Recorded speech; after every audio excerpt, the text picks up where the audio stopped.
Hello friends, in this video we will learn about mother in the cathedral, but इसमें सबसे important question आता है role of chorus. What is role of chorus, chorus क्या है वो हम इस वीडियो में देखेंगे. एक बार मैं थोड़ा सा इंट्रोड्यूस कर दूं. ये जो ड्रामा है ये टी.एस. एलियट ने लिखा था. कैंटरबरी फेस्टिवल के लिए लिखा था 1935 में, जो परफॉर्म होने वाला था स्टेज पर. और उस स्टेज पर स्टेज और ऑडियंस के बीच में एक गैप जो था उसको कवर किसने किया? Chorus. Chorus is a group of women who sing emotional songs and provide emotional backdrop. और वो एक ऑडियंस को मज़ा आता है इसके थ्रू ना. थोड़ा ये ड्रामा बहुत ज़्यादा पॉपुलर हो गया था क्योंकि इसमें कोरस का बहुत अच्छा रोल था, जिससे ये ड्रामा देखने में बहुत ज़्यादा इंटरेस्ट आ रहा था. नाउ लेट्स सी हमें इसका आंसर कैसे लिखना होगा.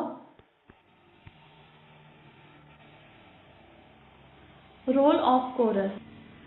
तो इसकी हमें 4 स्टेजेस आ जाती हैं एग्जाम में कि इसकी 4 स्टेजेस कौन सी थी.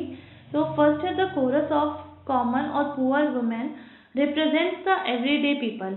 ये जो है ना, ये कॉमन वुमेन थी, बहुत रिच नहीं थी, ये पुअर नॉर्मल एवरीडे पीपल थे. And the main role is to serve passive. ये बहुत एक्टिवली इनका कोई रोल नहीं था कि ये स्टेज में कोई रोल प्ले कर रहे हैं, बट ये आई विटनेस मतलब होता है किसी चीज़ को जिसने देखा है. तो वो पैसिवली वहीं पर, कि वो कुछ कर नहीं सकते, रोल उसमें स्टेज पर जाकर परफॉर्म नहीं कर सकते थे, पर पीछे से पीछे सोचते रहते थे और देखते रहते थे कि हम कुछ नहीं कर पा रहे हैं, हम बस देखते जा रहे हैं. And we are forced to watch it, ऐसे करके.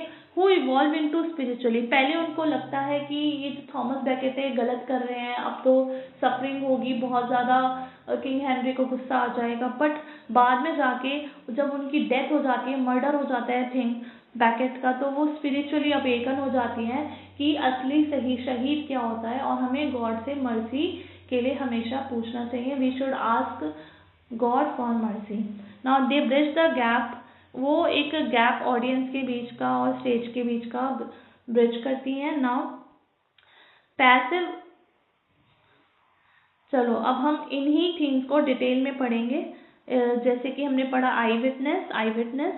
तो इसकी 4 स्टेजेस थी. फर्स्ट था पैसिव आई विटनेस थी, क्योंकि जो वो, तो फर्स्ट स्टेज में वो कुछ नहीं कर पा रही थी, बस ऐसे ही देखती रहते थे.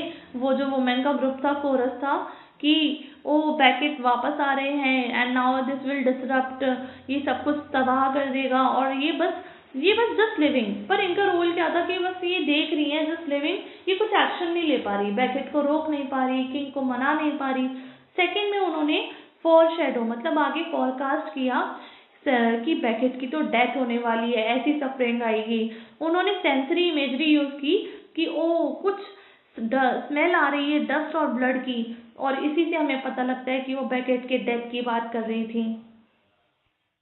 Now let's talk about the next phase of chorus, third stage. तो that this is witnessing the murder. फिर थर्ड टाइम में क्या होता है, पहले उन्होंने एस्टिमेट किया, एक्सपेक्ट किया कि उसकी डेथ होने वाली है. फिर वो देखती हैं अपनी आंखों के सामने, उन्हें मर्डर देखना पड़ता है उसका. तो ड्यूरिंग द क्लाइमेक्स, ये जो मेन पार्ट था उसका, उसमें उन्होंने देखा कि जब उनकी बैकेट की डेथ होती है तो वो इमोशनल सपोर्ट प्रोवाइड करती हैं कि ओ ये बहुत बुरा हुआ, हमें अच्छा नहीं लगा, ऐसे करके. एंड फोर्थ स्टेज में वो क्या करती हैं, वो स्पिरिचुअली अवेकन्ड हो जाती है उसकी डेथ के बाद. After the death the chorus undergoes transformation. उनकी ट्रांसफॉर्मेशन कहाँ से होती है? For shadowing Doom. पहले वो कह रही थी कि बहुत गलत होने वाला है, डेथ होने वाली है, अफसोस मना रही थी. पर जब डेथ हो गई उसके बाद वो स्पिरिचुअली अवेकन्ड हो गई थी, जाग गई थी कि ये कोई दुख मनाने की चीज़ नहीं है, ये बहुत अच्छा हुआ है. और after the death the chorus undergoes transformation. They realise that true faith requires sacrifice.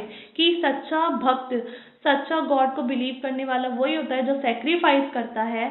और उन्होंने अप्रिशिएट किया, तारीफ करी बैकेट की कि उन्होंने ऐसा किया और एक्सेप्ट किया अपने शहीद होने को, और वो भागे नहीं अपनी डेथ से। They praised God for mercy, they praised God, उन्होंने गॉड की भी तारीफ करी फॉर मार्टिर्स की उन्होंने ऐसे शहीदों को हमारे पास भेजा है, एंड आस्किंग फॉर मर्सी, और उन्होंने भी गॉड से मर्सी मांगी कि हम भी ऐसे बने।